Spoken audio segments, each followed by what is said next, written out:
या सेकंड आने वाले को तो कोई याद नहीं रखता, आई नो, बट अगर आप इस सेकंड आने वाली लड़की की कुछ टिप्स को याद रखेंगे तो शायद आप फर्स्ट आ सकते हैं.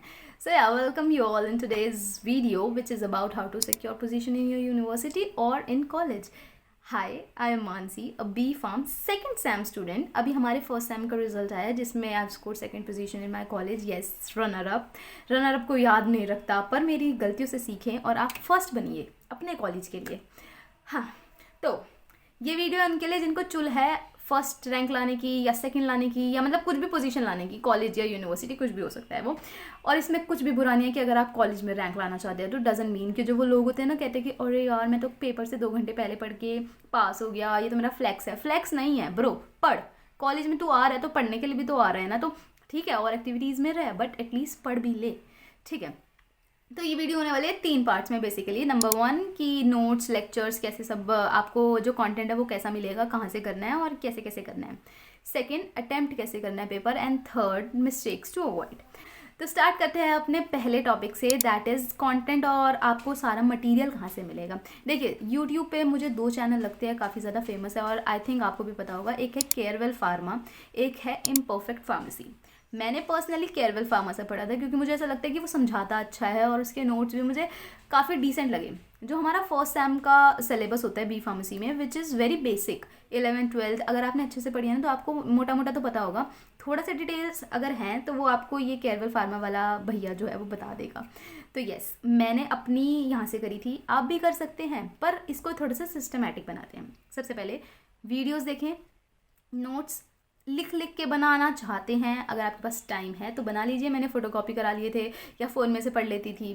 ठीक है, देन सबसे इंपॉर्टेंट चीज़, जब ये दोनों चीज़ हो गई ना तो एक बार इम्परफेक्ट वाले की भी नोट्स पे थोड़ी नज़र घुमा लो कि अच्छा ठीक है उसने ये चीज़ को ऐसे लिखा हुआ है, ऐसे एक ना आपके पास कंटेंट आता जाएगा. मैं ये नहीं कह रही कि बुक्स पढ़ो, अगर आपके पास टाइम है तो आप एक बार रीड आउट कर सकते हो उन बुक्स को.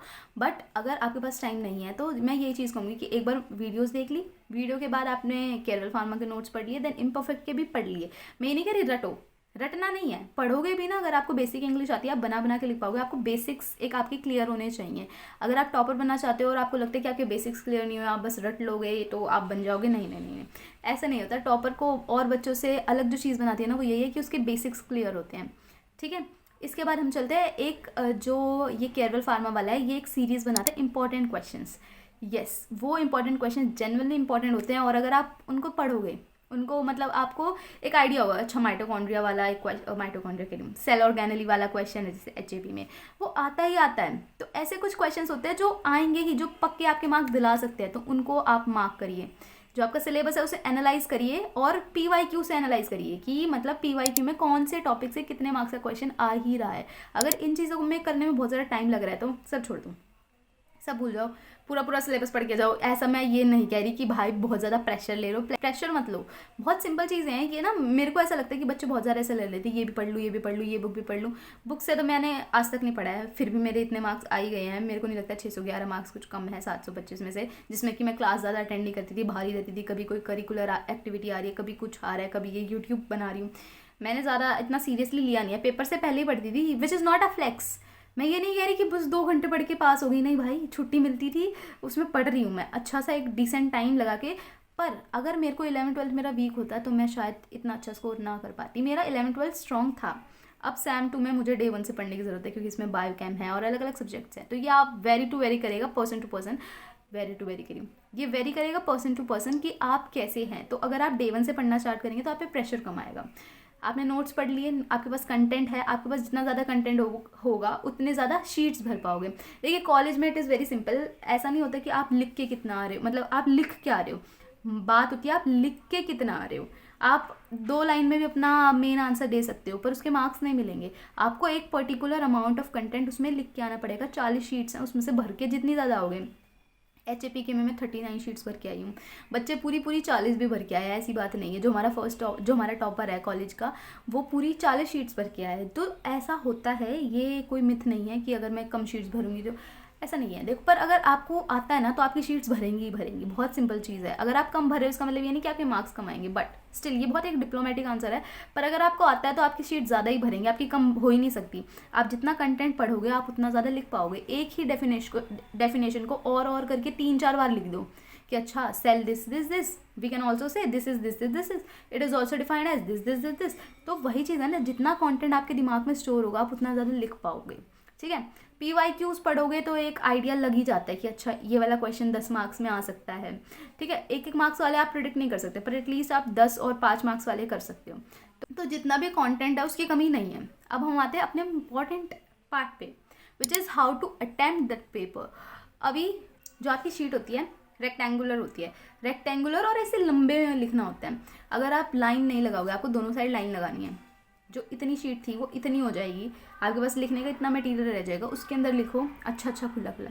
अब 40 शीट्स को आप डिवाइड कैसे करोगे? एक अपना ना आइडिया लगा के चलो कि अच्छा 10 मार्क्स में मुझे 5 से 6 शीट भरनी ही भरनी है, 5 मार्क्स में मुझे 2-3 शीट्स भरनी है, 2 तो कम हो जाएगी, 3-4 तो भरनी है। उसके अलावा 1 मार्क्स में एटलीस्ट आधा पेज या 1 पेज पूरा भरना ही है। अगर आप दो लाइन का 1 मार्क्स का आंसर लिखे आओगे आपको नहीं मिलेगा मार्क्स। अच्छे से कंटेंट लिख के आओ, जितना पता है उतना लिख के आओ, नहीं पता तो और एक्स्ट्रा उसके रिलेटेड चीज़ें लिख के आओ। पर ऐसे नहीं करना कि अरे मेरे को इतना ही आता है मैं इतना ही लिख के आ रहा हूँ, नहीं। इट्स ओके, अगर आपको नहीं आता तो घुमा घुमा के लिख दो भाई। मेन बात वही है आप लिख के कितना आ रहे हो, आपकी लेंथ कितनी है कंटेंट में। ये भी देखते हैं, अच्छा मतलब हाँ देखेंगे कि लिखा क्या, गलत लिख के आओगे तो ऑब्वियसली, पर एटलीस्ट खाली मत छोड़ के आओ। नेक्स्ट पॉइंट जो हमारा बहुत मोस्ट इंपॉर्टेंट पॉइंट मुझे लगता है कि जितने ज़्यादा आप डायग्राम्स, अगर मानो HAP में है, HAP में सेल का बनाना है, HAP में तो होते ही हैं, बट अगर जैसे SUTIX जैसा सब्जेक्ट है तो उसमें टैबलेट कैप्सूल या कुछ भी आ रहा है, हर एक चीज़ का आप एक डायग्राम बना के आओ। पैराग्राफ्स को अवॉइड करो, पैराग्राफ में लिखना ही नहीं है हमें पॉइंट्स में लिखना है, बुलेट पॉइंट्स बना के लिखो। अगर आप सेम चीज़ को पैराग्राफ में लिखोगे ना तो टीचर एक तो पहले ही फ्रस्ट्रेटेड है, इतनी सारी शीट्स भरनी है, उसको पता नहीं चलेगा आपने पैराग्राफ में लिख क्या रखा है। तो इससे ज़्यादा बेटर है कि आपके पास पॉइंट्स हों। पॉइंट्स में क्या होएगा ना, आपके पास वो मोटा मोटा पड़ेगा, टिक लगा देगा। अभी जो पॉइंट्स लिख रहे हो उसमें भी जो मेन कीवर्ड है, जैसे अगर मानो मैं आइज का लिख रही हूँ कि आइज है, ऑप्टिक नर्व्स है, हाइपोथैलेमस में जाते हैं सिग्नल, ऐसे लिख रही हूँ, तो इन तीनों मेन को मैं अंडरलाइन कर दूंगी साथ साथ, बात के लिए मत छोड़ो, साथ साथ साथ साथ। मुझे पता है अभी ये की पॉइंट है, कर दो। मैं ये नहीं कि हाईलाइट करो सब चीज़ों को, बट एटलीस्ट उसको अंडरलाइन कर दो कि ठीक है एग्जामिनर के लिए ईजी हो जाए कि अच्छा बच्चे को पता है और ये लिख रहा है। फ्लो चार्ट्स, अगर आपने एक चीज़ को पॉइंट्स में एक्सप्लेन कर दिया है, स्टिल आपको लगता है आपके पास टाइम भी है और शीट्स भी बच रही हैं, तो उसको फ्लो चार्ट भी बनाओ। एग्जामिनर की साइकोलॉजी क्या है, जितनी ज़्यादा शीट्स भरोगे उतनी ज़्यादा नॉलेज। अगर बच्चे को नॉलेज है तो मार्क्स देने में उसको भी दिक्कत नहीं है, पर अगर आप कम लिखोगे तो it will eventually effect your marks only ना। तो अगर आप आता है तो लिख दो, भराओ। बच्चे भाई पूरी 40 शीट भर के आए ना। एक चीज़ बताती हूँ कि कुछ हमारे सब्जेक्ट्स ऐसे हैं जिसके अंदर हमारे पास ज़्यादा कंटेंट नहीं है लिखने के लिए, जिसमें हम सिर्फ पॉइंट टू पॉइंट ही लिख सकते हैं, जैसे एनालिसिस है, इनऑर्गेनिक में स्टिल हमारे पास रिएक्शंस है, आप उस चीज़ को लिख सकते हो। पर एनालिसिस में मेरे खुद भाई 30-35 आई थिंक 32-33 के अराउंड भरी थी शीट्स, विच इज़ ओके। कुछ सब्जेक्ट्स में आप कम भी भर के आओगे, इट्स ओके। पर ऐसे HAP जैसे सब्जेक्ट में जो थ्योरी उसके अंदर इतना सब है लिखने के लिए और आप नहीं भर के आ रहे हो, उसमें तो एटलीस्ट लिख के आने चाहिए।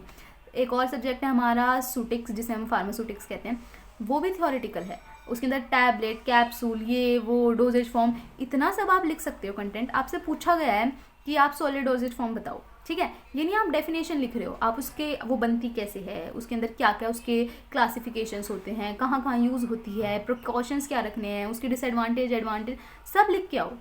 मैं ये नहीं कह रही बहुत पॉइंट टू पॉइंट लिखो, जितना ज़्यादा इलेबोरेट करोगे, जितना ज़्यादा आप दिखाओगे ना कि अच्छा मेरे को ये सब पता है और मैं लिख के आया हूँ, उतने ज़्यादा ईजिली मार्क्स मिलेंगे। अभी मिस्टेक्स टू अवॉइड, मेरे को ये चीज़ भाई सर ने पता नहीं कितनी बार बोली होगी कि मानसी अवॉइड कटिंग्स। जितनी मैंने कभी सेशनल में इतनी कटिंग नहीं करी होगी जितनी मैंने फाइनल्स में कर दी। मेरे पता नहीं यार, एक तो ना बहुत कुछ चल रहा होता है ना, एक तो समराइज़ नहीं कर पाते हम कि लिखना क्या है, तो कटिंग्स को जितना अवॉइड करोगे, फ्लूड लगाना, कटिंग करना, बड़े बड़े क्रॉस लगाना नहीं, इससे दिखता है कि आपकी रिवीजन कम है। अभी रिवीजन पे बात आई तो आप कई बार बच्चों के साथ ऐसा होता है कि हम सेशनल में इतना ज़्यादा पढ़ लेते हैं, हमें फाइनल्स में बहुत ज़्यादा ओवर कॉन्फिडेंस आ जाता है कि अरे हमें तो आता है, हम क्यों पढ़ें। पर ये सबसे घटिया ट्रेट है एक ह्यूमन नेचर का कि ओवर कॉन्फिडेंस। मेरे अंदर भी आ गया था कि अरे मेरे को तो आता है, मैं क्यों ही पढ़ूँ, मैं नहीं पढ़ना चाहती, और ये सब करके मैंने बहुत कम पढ़ा। और फिर एट द एंड जब एग्जाम में बैठी तो कंफ्यूज हो गई, वो भी SUTIX जैसे पेपर में। मैं solid doses form, liquid doses form में कंफ्यूज हो रखी हूँ पूरी वाली। मैं सेम चीज़ें दोनों में लिख के आई हूँ, मुझे नहीं पता मेरे को मार्क्स कहाँ मिले। अभी जब DMC आएगी उसमें पता चलेगा मेरे SUTIX के मार्क्स कितने। मैं लिटरली सर के पास जा कह रही, सर मैंने गड़बड़ कर दिया पेपर में, मुझसे भाई उम्मीद मत रखो कि मेरा अच्छा रिजल्ट आएगा, क्योंकि मुझे जेन्युइनली अंदर से फील हो रही थी ये चीज़, ये क्योंकि मेरी मिस्टेक है। मैं ओवर कॉन्फिडेंस में क्यों आई, मैंने क्यों अच्छे से नहीं पढ़ा। बेशक मैं, अगर आपने सेशनल में पढ़ रखा है, still you have to learn and revise again for the finals. Overconfidence में कभी कुछ नहीं करना, कटिंग्स नहीं करनी। और एक और चीज़ जो हम मिस कर देते हैं, अपने जो सेशनल या माइनर में जो भी क्वेश्चन पेपर होता है ना, उसको भी पढ़ के जाओ। टीचर्स को पता होता है, वो उसी अकॉर्डिंग पेपर बनाते हैं। मैंने एक चीज़ नोटिस करी कि जितना ज़्यादा जो भी क्वेश्चंस मेन सेशनल में थे ना, वही हमारे फाइनल्स में थे। तो इट्स बेटर कि हम उसे एक बार गो थ्रू हो जाए ना, तो एक बार माइंड क्लिक कर जाता है, वो थोड़े तार से जुड़ जाते हैं कि अच्छा ठीक है, यहीं से पेपर आने वाला है। तो यार that's all for the video, और ऑल द वेरी बेस्ट। और अगर आप इन सब पॉइंट्स को ध्यान में रखोगे ना, तो it will genuinely help you कि हाँ ठीक है, एक पोजीशन आ ही जाएगी। यूनिवर्सिटी में लाना चाहते हो, अगर आपको लगता है कि भाई बिल्कुल मेरे को तो टॉप रैंक लाना है, यूनिवर्सिटी में ही आए, तो फिर आप बुक्स का भी रेफरेंस लो, मतलब बुक्स में से पढ़ो, उनकी लैंग्वेज देखो कि कैसे लिखा हुआ है। जो भी, जैसे हमें निराली पब्लिकेशंस की बुक हमें कॉलेज वालों ने दी हुई है। मैं ये नहीं कहती कि मैंने पढ़ी, बट अगर आप चाह रहे हो कि आपके बिल्कुल ही एक्स्ट्रा ऑर्डिनरी मार्क्स आएँ, क्योंकि जो हमारा टॉपर है वो पढ़ता था आई गेस, तो आपको वो चीज़ से भी गो थ्रू करना चाहिए। सिर्फ यूट्यूब, क्योंकि यूट्यूब से देखो पूरी दुनिया पढ़ रही है, मैं बताऊँ, हर एक बी फार्म का जो स्टूडेंट होता है वो यूट्यूब से ही पढ़ता है। सिर्फ यूट्यूब से पढ़ना वैलिड नहीं है, आपको लर्न भी होनी चाहिए, चीज़ें बनानी भी आनी चाहिए, आपको एक्सपैंड एलैबोरेट सब कुछ करना आना चाहिए। उसके साथ साथ आपको कंटेंट भी पता होना चाहिए, आपको हैवी वर्ड्स भी पता होना चाहिए कि क्या यूज़ करूँ। ये तो सभी लिखाएंगे, इट इज़ आई वोट आई के और भी चीज़ें होती है, और भी नाम होते हैं, और भी इसके अंदर की चीज़ें होती है कि रेटिना है, अच्छा ये है एटसेट्रा एटसेट्रा होता है। ठीक है, तो अगर एक्स्ट्रा करोगे तो एक्स्ट्रा मार्क्स मिलेंगे। या मैं ये नहीं कह रही कि बहुत ज़्यादा एडवांटेज है टॉपर बनने के बाद, बट एटलीस्ट एक रेपुटेशन बनता है कि अच्छा।